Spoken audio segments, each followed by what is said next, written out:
Welcome to First Star Let's Chat, an athletic therapy podcast. I'm your host, James Gardner, certified athletic therapist, certified strength and conditioning specialist, yoga instructor, human being. This platform, for the pros, by the pros, anybody in the performance space, and beyond. Welcome here to share in the stories of professionals, experiences, journeys, learning along the way. It's a platform to connect, to network, and to be a part of a community that cares, with conversations that matter, experiences that resonate, and generate ideas, thought-provoking, organic dialogue, passionate pros. Brought to you as always by First Star Therapy, Mobility Tape, Epic, and Benchmark Athletics, in association with the Canadian Athletic Therapists Association. It's First Star Let's Chat, an athletic therapy podcast. Thanks for being here. Thank you for being a part of it.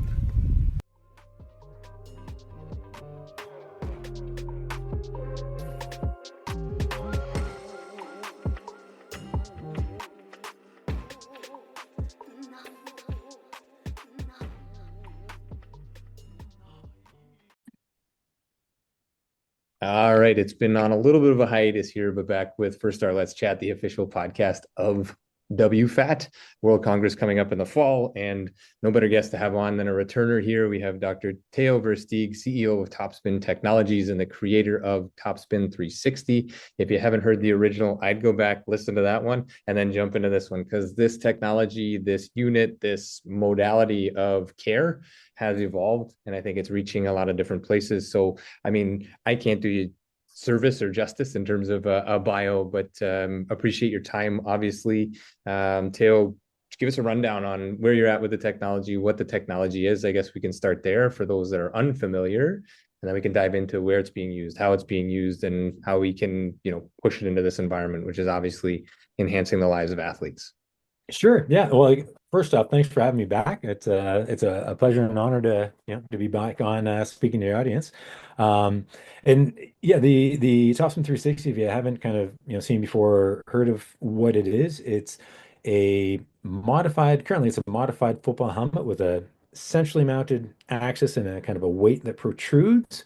And what the athlete does, almost like a hula hoop for the head, you kind of work on getting the weight spinning. And what that spinning weight does is it generates centripetal force such that the neck has to constantly respond or react to help stabilize and protect the brain as you're getting that weight spinning. And one of the beauties of centripetal force is actually it's mass times velocity squared over r. What that means is that the force actually goes up exponentially the faster you get it going. So the resistance is purely self-generated, but it scales very quickly to become quite a unique training approach for the specifically for the neck, and it trains the neck to stabilize and protect the head in space. And I think, our preamble before we got on and started recording this session, really hard to simplify, really hard to sort of navigate why this works, how this works. If the idea is, give me barbell, I get stronger, I push, I pull. So there's a little bit of a deeper dive here. Centrifugal force obviously being a caveat to that, the central mount of the unit.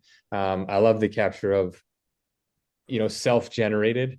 It's generating force, but at the same time, it's countering rotational forces that are applied or applicative in virtually every sport, right? That rotational component of the head, the eyes moving, whatever that. So maybe just play on that a little bit in terms of how does this translate for athletes, in terms of the value as an injury mitigation or a strengthening tool, or is it both? Does it hybrid? Does it sort of play in both sandboxes?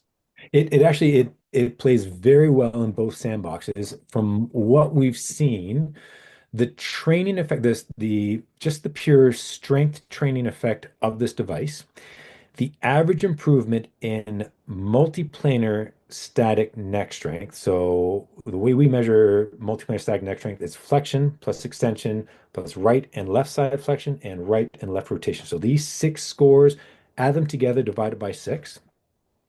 The average improvement in that composite multiplanar score is 1% each time someone trains on the helmet. So each 2-minute session that you do, if you do like if you train on it 20 times over 40 days, the average improvement in multiplanar static neck strength is 20%. Not too many modalities that would be able to match that, I don't think, in terms of a 2 minute application and immediate benefit. Just on off the top, my next question would be how long does that last? How long is that effect? Is there a measurable component of how long does that 1% increase affect the Well, athlete for? yeah, and we haven't seen an upper ceiling yet. We assume that there is going to be a plateau that occurs eventually. But as an example, we've seen this. There's one a professional boxer that we had who had been doing traditional neck strengthening, I mean, for literally decades, and he had a 12% improvement in 9 sessions. Unbelievable. Yeah. And actually, and you can, I don't know if anyone out there in your audience knows Joe Ken. He's a big name in neck strengthening. He was one of the top strength and conditioning coaches in the NFL for years. And he has equally been strengthening his neck for decades, 2 to 3 times a week for decades.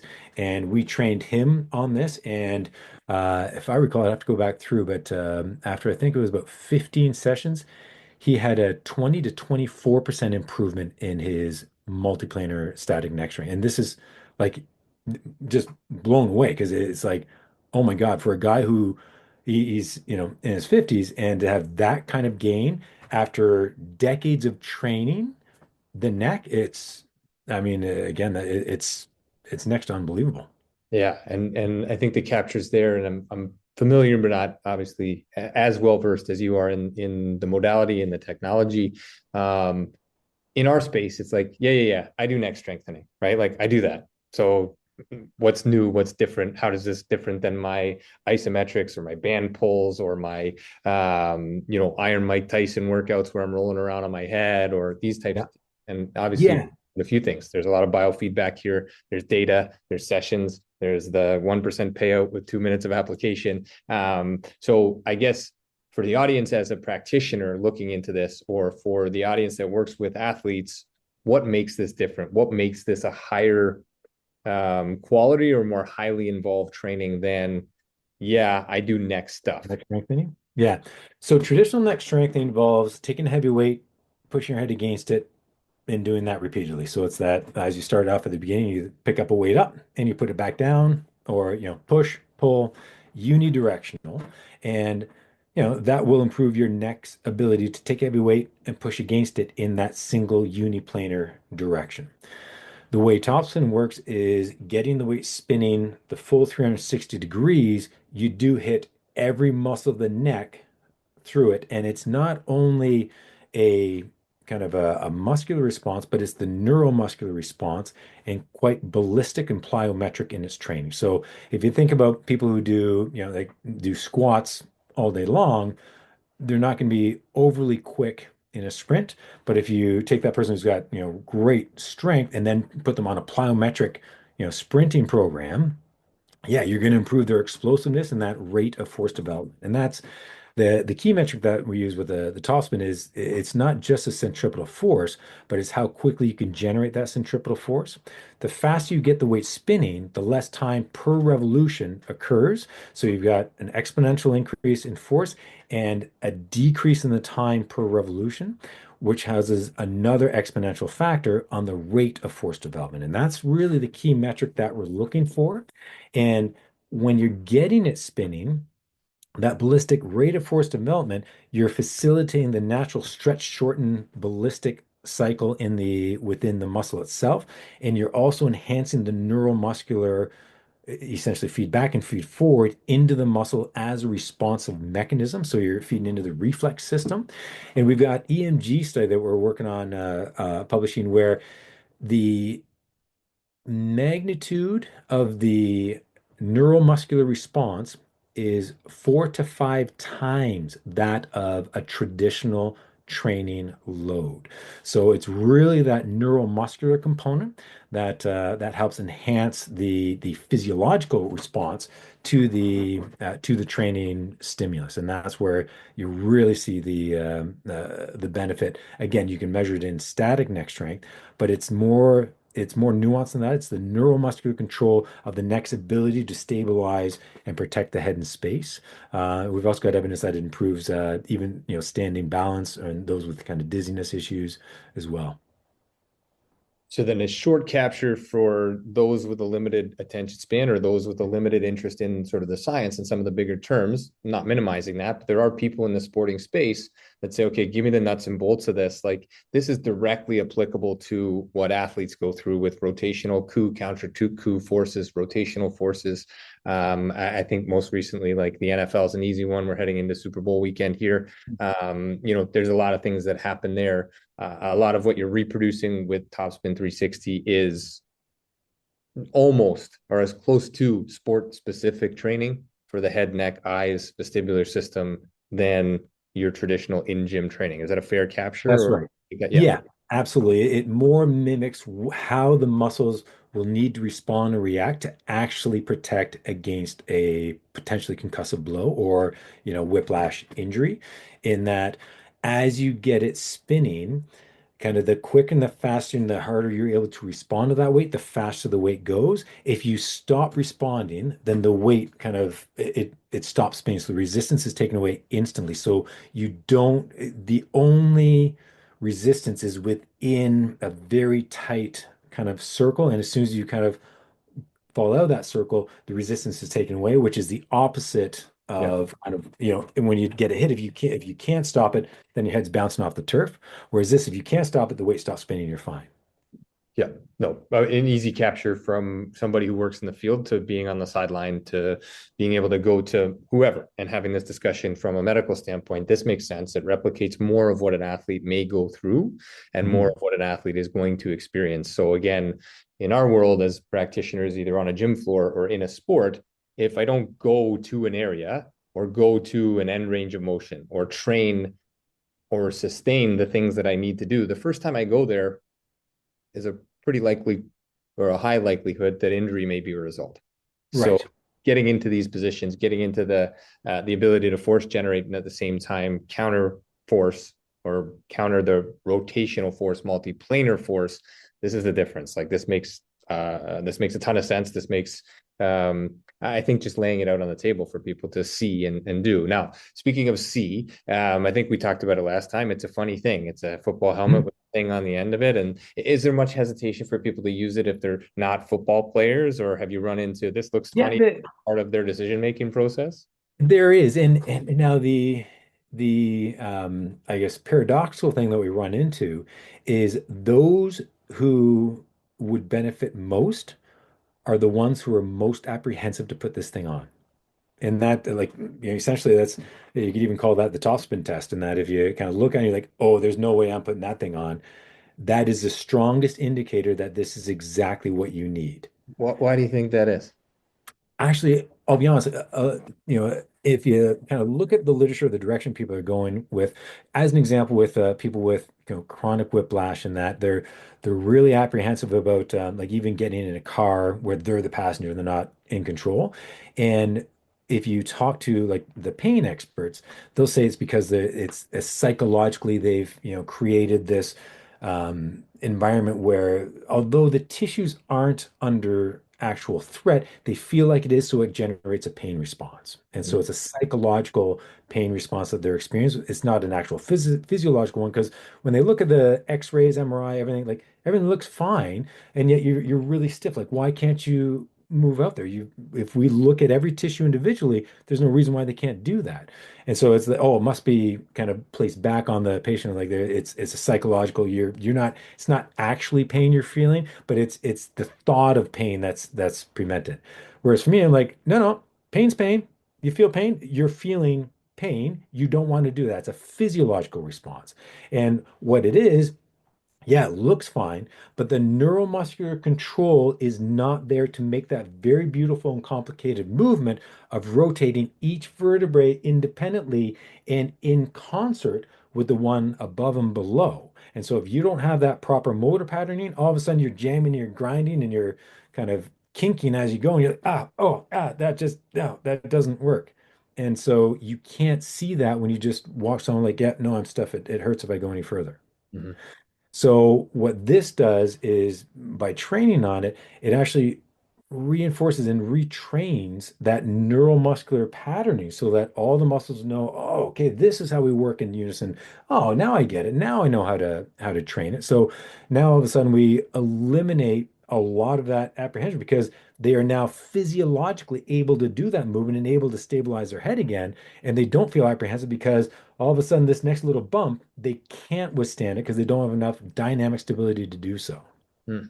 No, interesting, and I want to go in a million different directions here, but I think just sticking with sort of like the athlete, Mhm. hesitation to do something that not everybody else is doing. You know, we run into it in the gym space and in the therapy space. Is like this doesn't look or feel like what therapy is, or what rehab is, or what Mhm. training is in their mind. So this perceptual thing that if everybody's not doing it, then I probably shouldn't be doing it. Do you? There's a, I mean, since the last time we talked, you've made headway, pun Mhm. completely intended, moving into a lot of different, teams, sports. Last time there was some NCAA, some sprinkling, and that's gotten a little heavier to my understanding, and into the NFL now. Uh, Mhm. so people are using it and into the MLS as well, and being at meetings and doing these things with all the people to see this technology. Um, there's a bit of a copycat world out there, I think, and certainly in the professional sports world, is once the results start pouring in, or even if the results aren't there, sometimes with certain products, they're doing it, so we better get on board here real quick. Mhm. Change direction a little bit here. Where are you now? And I don't know if you're able to tell us, what teams, what leagues, what Yeah, affiliations. so I mean, most notably, we had like the three. 2 years ago, we got our first NFL team to fully adopt and train the entire team. It was the Detroit Lions, and 2 years ago, they went on to have I mean, for them, it was a record-breaking season them already, and they had zero head and neck injuries all season. In And then football? this year Zero. in football, Yeah. yeah, Yeah. yeah, Yeah. at the NFL level.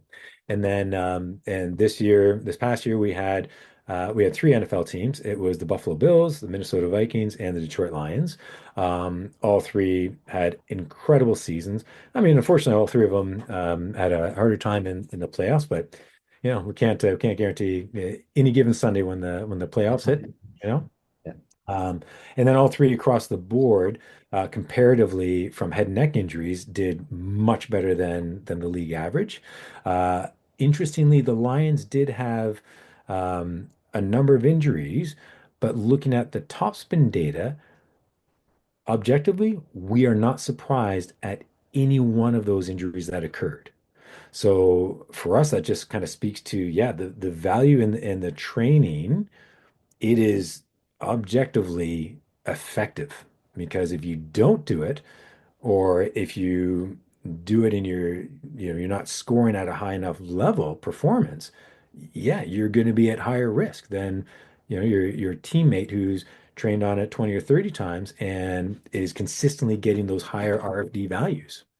Yeah, no, beautiful. And again, for our audience, for those that are listening, this is not meant to be a plug of TopSpin Technologies or TopSpin 360. But the realities of it are, you and I have had multiple conversations, both on this podcast and outside of this podcast. And I like to think critically. I like to challenge products that are out there. I like to challenge the norm of what people are doing and why they're doing it in our spaces or my space. And um I guess where can people go is to find out more information, to challenge this critically. I know you're open to studies that you have and studies that are present, and there's real science behind this. This isn't just, hey, there's some magical pixie dust in this thing that we're doing. So I guess, is there a direction? Can you direct people to data or to your website or? Absolutely. So a couple things I would recommend is even just going to Google Scholar and just Googling TopSpin 360, all one word, and take a look at the peer-reviewed published literature that's out there. And I mean, this is just the start of it. We've got multiple studies that are in various levels of of write-up. Most notably, we presented on abstract with using this as a rehab tool post-sport related concussion greater than 4 weeks in a population of athletes 13 years old and older. And after 8 weeks of training, 2 minutes twice a week, minimal training amount, the intervention group had a 73% reduction in SCAT5 symptom scores compared to the control group, which actually had a 10% increase in SCAT5 symptom scores. Hmm. So, like, it's not a small difference. Like, these are dramatic results that we're seeing. And even on we've got another one that'll be, we're in the process of, well, actually, I'm not, but the data analysis is showing an like I said, an unbelievable effect with decreasing the risk of concussion with preseason training on this device.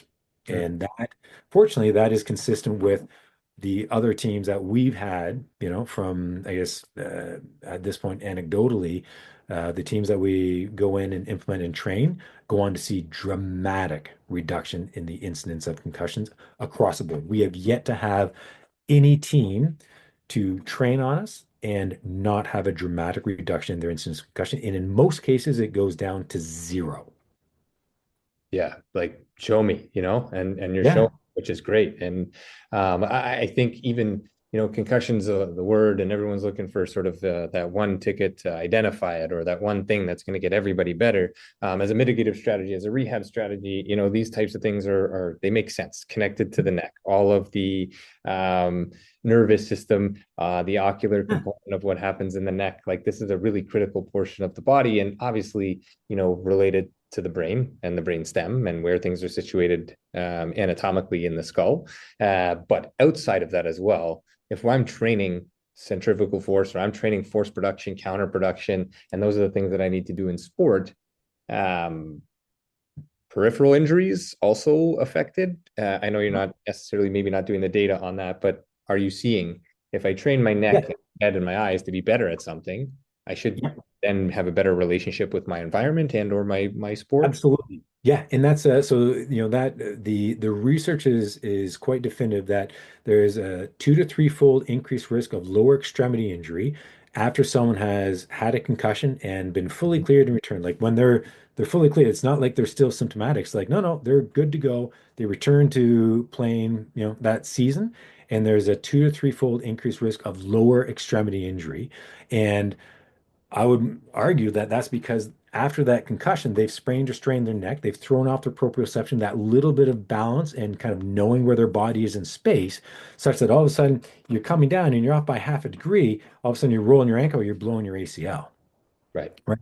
So with training on TopSpin, we know we've got, again, hopefully it'll be published soon, but data research RCT showing that training on TopSpin for, I think it was 7 or 8 weeks, improves your static standing balance. Mm. Like, just training on the spinning helmet will improve your ability to stand still when they're just standing. This is a healthy group, right? This is Let this alone is a rehab group, which we know they've got problems with proprioception and balance afterwards. yeah, and there's also my head goes immediately to the aging population, right? Yeah. And just sort of like balance and falls and fall prevention, and Yeah. we can take this anywhere. And so again, our audience is sort of varied. New professionals that have been at it for a while, professionals that are willing to challenge technology like this, Yeah. or innovative thinking, and others that are willing to accept it verbatim from the expert who's designed it. So Yeah. across the board, the technology speaks for itself. The data speaks for itself. Yeah. I'll encourage our audience just to get out there and check it with a critical eye. This isn't me Yeah. saying go and get it. This is me saying go and challenge it. And if you're looking for best practices, this is certainly something that would enhance, performance on a lot of different levels. Yeah, absolutely. It's been quite remarkable, and the other kind of performance stats that we've been tracking really kind of Cool stuff. But yeah, I'd say if anyone, questions and that, feel free to, private message me on LinkedIn, or, add me on LinkedIn, and, you can follow me there. I try to get in the habit of publishing kind of articles in this domain on a somewhat regular basis too. And yeah, happy to have the discussion. Yeah, and full name spelled out correctly in the notes on this podcast. But it is Yeah. Dr. Theo Versteegh, CEO of TopSpin Technologies and the creator of TopSpin 360, here with us today. And not to make this any more long-winded or to run this too long, I'm blown away by our preamble and then our discussion afterwards, and looking for ways to sort of connect here and make this a thing that's a little bit more well known to the population that may not understand the intricacies of why training with something that resembles what our body actually does in sport is worthwhile, as opposed to, the gym is the gym and I'm going to train in the gym. But if it doesn't Right. translate, then it doesn't play when we get into competition.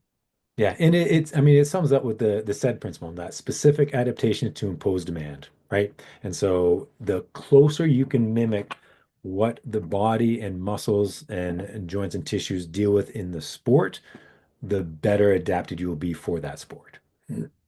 Absolutely.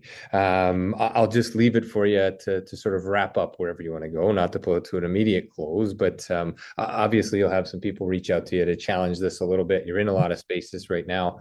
I'll encourage, people that are in the field of performance development, rehab, reintegration of sport, whatever we're calling ourselves these days. Mm. To really look at the head, neck, and eyes. I think it's an area that gets glossed over pretty regularly, and it's an area that's maybe a little bit boring for athletes to try, right? If I go and pick up a barbell and press it, push it, pull it, yank it, drag it, throw it, it may not seem quite as valuable. But when there's data like this, and it's you can't really combat it or argue against it, there's value Yeah. to injury prevention and mitigation. I mean, I would encourage anybody out there to go ahead and at least read an article or two, check this thing out and see for yourself. Have a talk with Dr. Versteegh and see where things can go, or do they fit, or how might they fit. But Yeah. enough from me. I'll throw it to you to sort of close this out, wrap it up however you wish. Again, really appreciate the time as a returning guest here, and looking forward to seeing, how you navigate this field and where this goes for you and for the company. Yeah, well, thanks again for having me. Like I said, it's a pleasure and a great opportunity to kind of chat with your audience. And for sure, just add me on LinkedIn. And if you've got any questions or kind of comments or concerns, feel free to have at her. You can check out topspin360.com on that side of things. I guess to sum it up, it's really taking the approach that we know works exceptionally well with the peripheral body. Like, I mean, if you sprained your ankle, we know that we don't stop rehab when they're able to do green TheraBand, inversion, and eversion 10 times, right?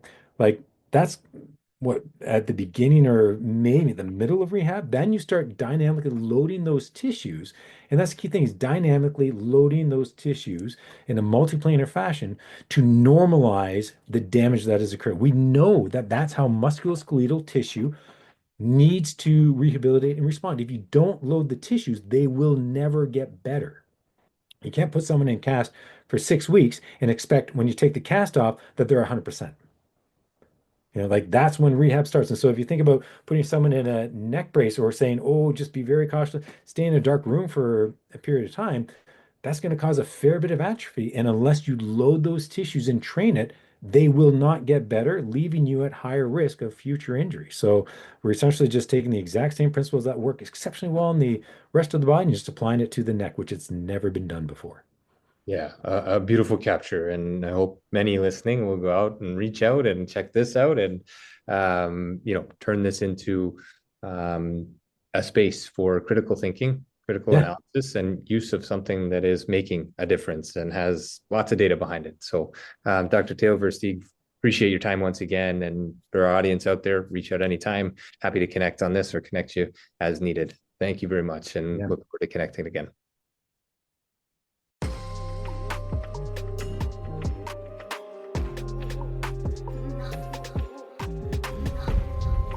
Thanks again for being here. Thanks for listening. Thanks for being a part of this community. Check us out online, firststartherapy.com. That's FIRSTAR therapy.com. Or email us with feedback, consult@firststartherapy.com. at firststartherapy.com, on Instagram at firststar.therapy, and our podcast host at letschat.at.